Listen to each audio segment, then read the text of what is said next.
That is the best ending. Oh my goodness. We have Anatole Muster here for an interview. I've listened to so much of your music. I absolutely love it. And I'm so glad that you're here for an interview. Thank you so much. Man, thank you so much for having me. That means so much. And I forgot about that ending, actually. It just came back to me now. It's like so stupid. That's what's I love it so much actually.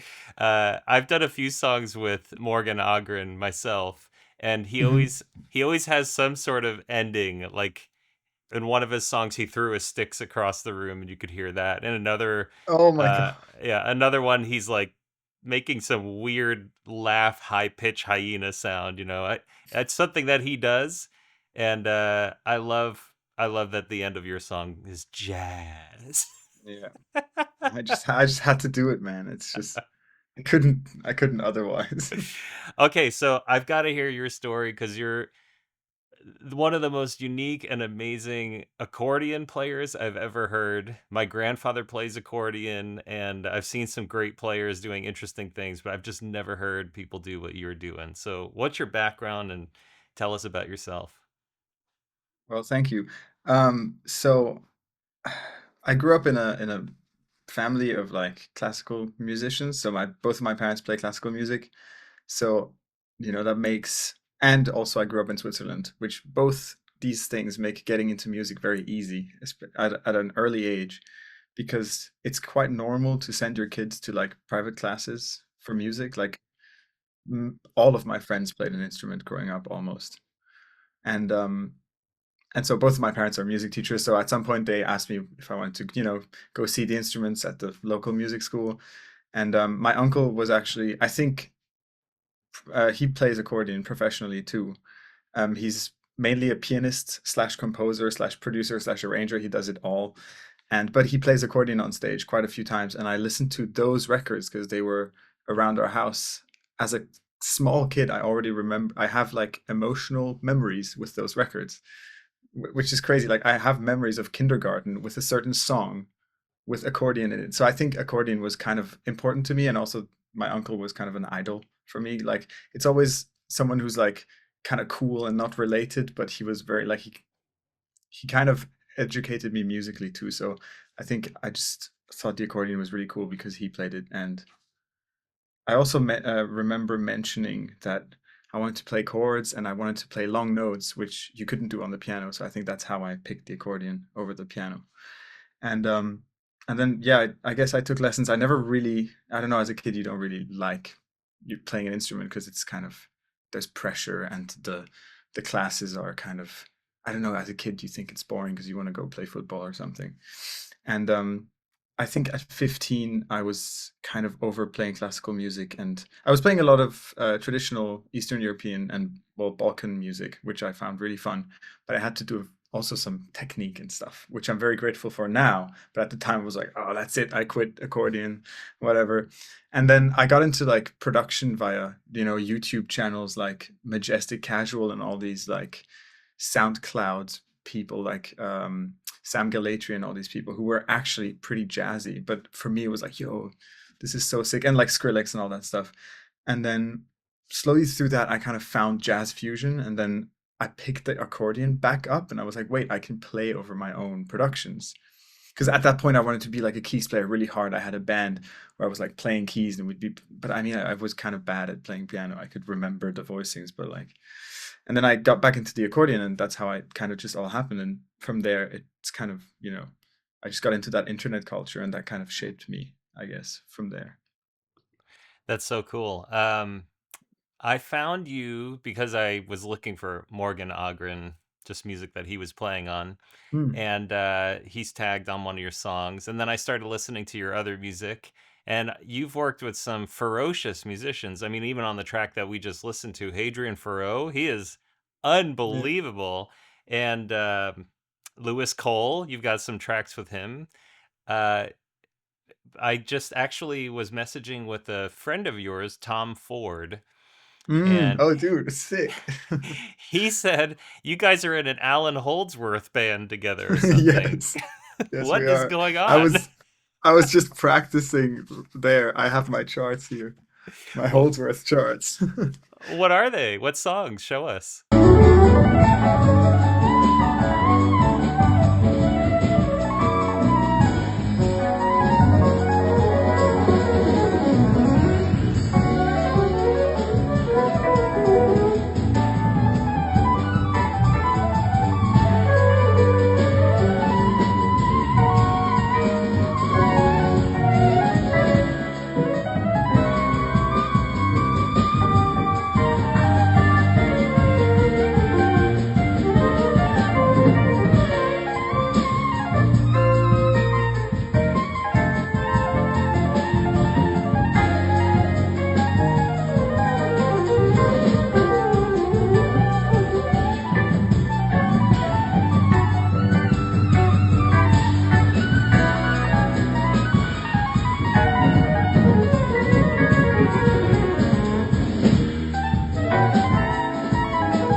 So we're playing, we have non-brewed condiment. This is my personal chart. My way of like writing music is very particular to me.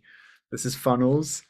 We're Wow. playing City Nights, we're playing Devil Take the Hindmost, we're playing Tokyo Dream, we're playing Looking Glass, which is I lost the second page. This is Looking Glass. But Oh I my know it by heart goodness. now because the second page is only the solo changes. And we're playing Metal Fatigue, which I have to learn, and it's kind of hard. I love that song. That's one of my favorite Holdsworth songs. Yeah, But man, you picked same. all of the hard ones. Are you playing keyboard or accordion or what? I'm playing this thing. For real. Yes. Well, yeah, of course. I have to get the sounds somehow, right? So it's perfect for Holdsworth stuff because like I have like breath control, which he had too, and I can kind of copied his breath control sound, which kind of has become his own thing, its own thing now. But it's amazing. I can just play those sounds on this, which is cool.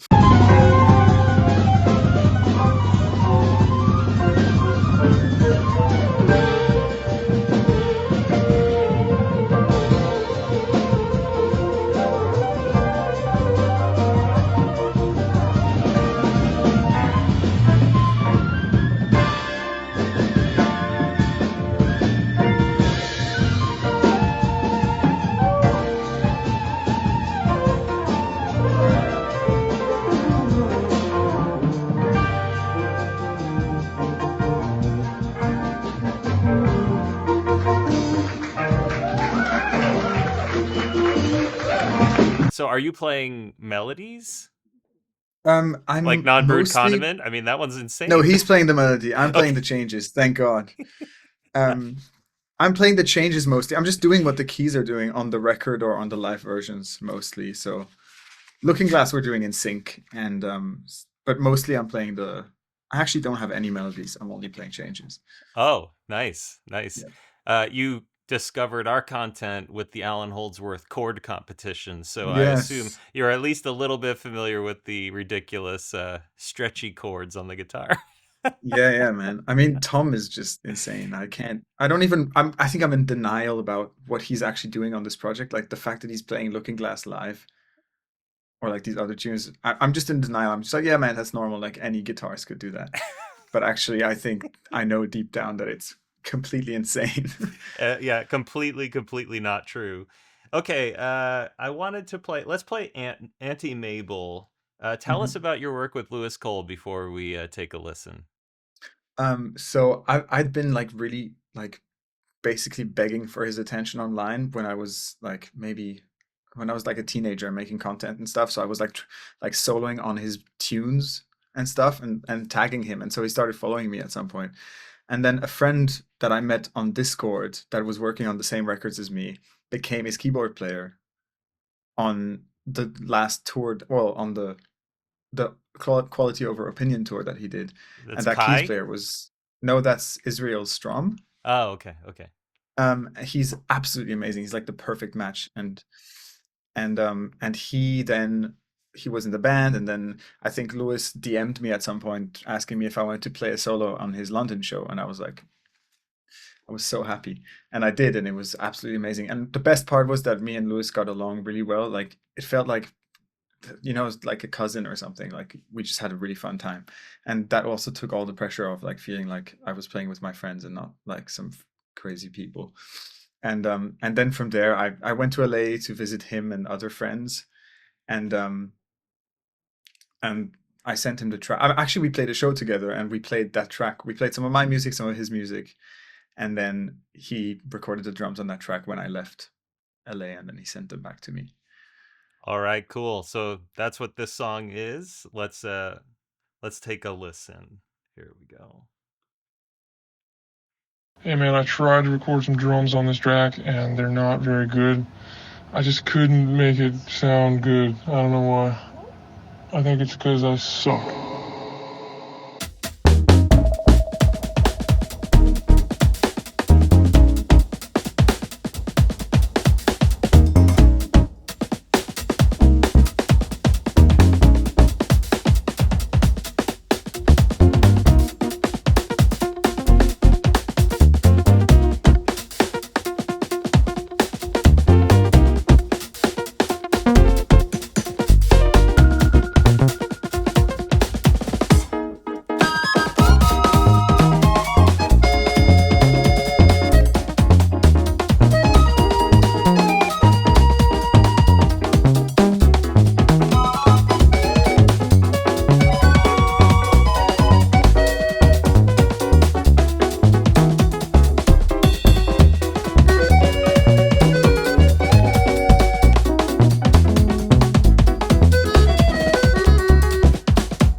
That is so, so good, man.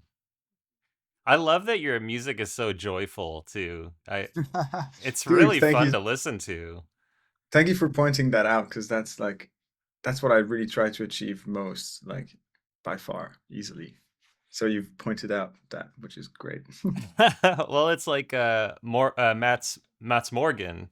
I don't know if you've listened to much of Morgan Ogren's band with Mats Oberg, but Mhm. their music is just so happy, and Yeah, yeah, that's true. it's like spirit-filled music that Mhm. makes you feel good. And there's crazy, crazy stuff going on, but it's almost like it doesn't matter. The music is just joyously appearing, happening through you, you know? Thank you. Thank you. That means a lot.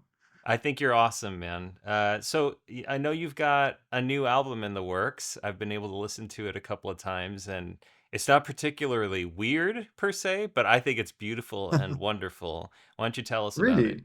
Yeah. That's funny because I think it's the most weird things I've done so far. But I maybe your definition of weird is different than Yeah, that's mine. That's true. crazy. Make subjectively weird music. Yeah, Um, tell us about it. so so basically, so Auntie Mabel was on Wonderful Now, which was my first album, and that was my first thing of like, oh, what if I don't make jazz? Well, it's still really jazzy, but it's like I was really scared to put out like kind of poppy music because there's some other songs on there that are really kind of like pop oriented. The one and they actually performed pretty well. And then with that album, I was like, oh wait, I don't even have to try to make anything. Like nobody cares. Like I can just put out anything and it will find the right people. And so that's this album now. I'm kind of feeling like I can finally make the music that I actually want to make.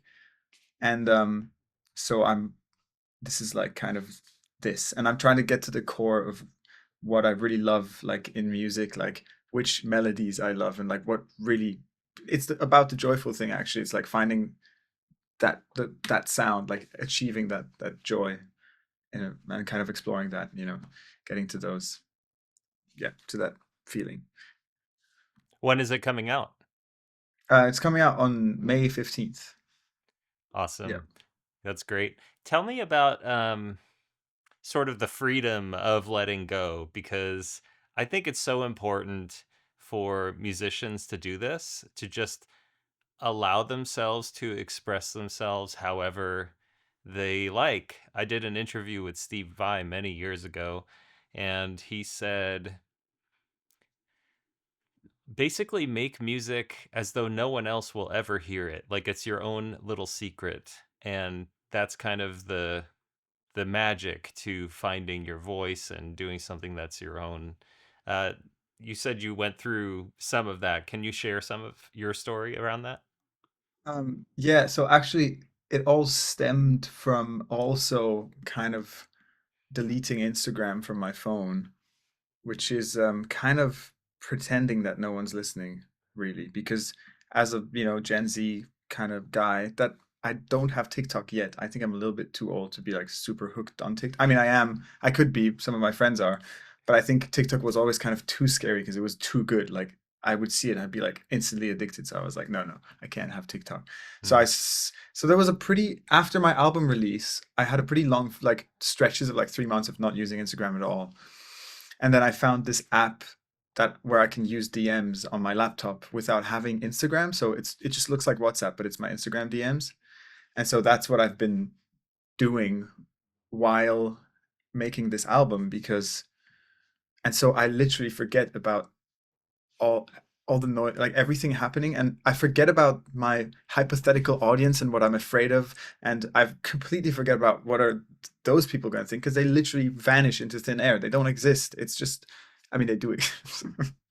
They obviously do exist, but they don't. I mean, they don't think they don't. They've forgotten about my existence long. Like people that listen to my song like once, and then they're like, "Oh, this song is cool."